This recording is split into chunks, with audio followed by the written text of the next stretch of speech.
Hey guys, welcome back. It's going to be a really super quick update video. Tank is now 11 months, things are going well. I guess the most impressive thing is I've been getting pretty nice growth on my SPS, and I think it had something to do with the third Radion that I added. I'll put some pictures of before and after over the last month.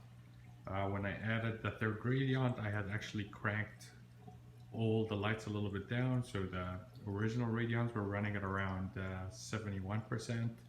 I brought them to 65%, and I set the middle radion, which is the new one that I just added, I set it to 55 intensity. That's the maximum intensity in the SPS A/B program, and I've been slowly cranking it up 1% every day or every other day.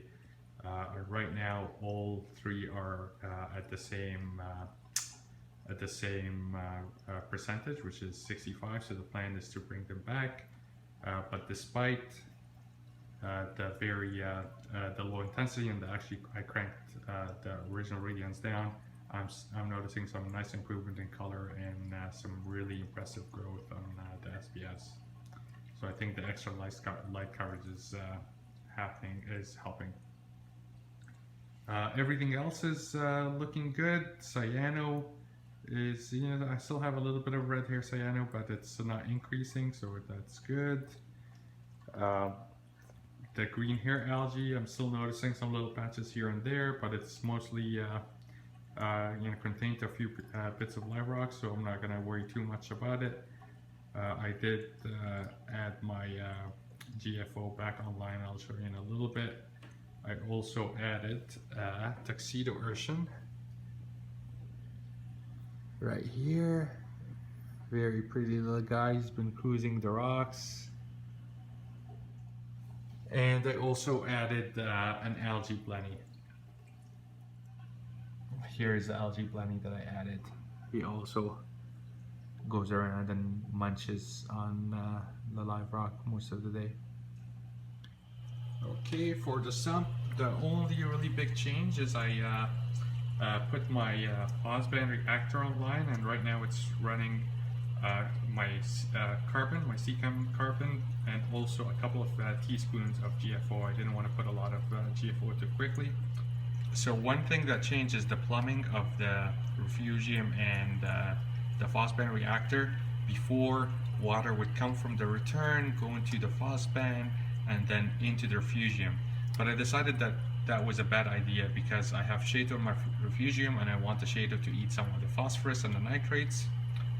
And previously I would have the water from the GFO, which should have essentially been phosphate free, go into the Refugium, so it would have stripped the water too clean and not have provided enough nutrients for the shado. So right now I took a 90-degree elbow off of the valve from the return into a T-splitter with one line feeding the GFO reactor, and then the other line going straight up into the Refugium. The only problem with that is obviously the water prefers to run down like this, so you have to kind of figure out a way where you're getting enough flow through here and enough flow through there at the same time. So if you leave this all the way open, then water will just flow down. You have to close this a little bit so that way water will go into here, and you have to play around with the valve over there to get things just balanced. So it's not perfect, but I didn't really want to add another pump, dedicated pump for the Fosband. So we'll see how it goes. Right now the water flow through the Refugium is about, I think, 60 liters per hour, which I think is sufficient.